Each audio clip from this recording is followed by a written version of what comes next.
حضرت عرباز بن ساریہ رضی اللہ تعالی عنہ فرماتے ہیں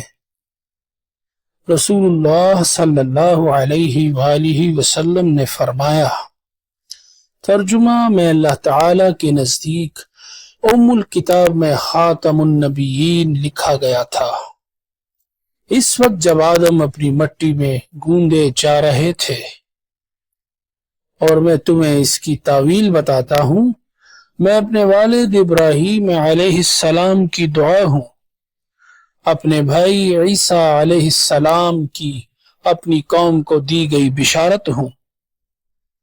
اور اپنی ماں کا وہ خواب ہوں جو انہوں نے دیکھا تھا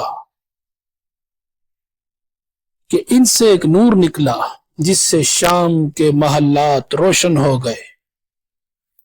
حضرت صفیہ رضی اللہ تعالی عنہا فرماتی ہیں کہ جب میں نے آپ صلی اللہ علیہ وسلم کو نہلانے کا ارادہ کیا تو آواز آئی، اے صفیہ، ہم نے اپنے محبوب صلی اللہ تعالی علیہ وآلہ وسلم کو پاک و صاف پیدا فرمایا ہے، please subscribe to my YouTube channel.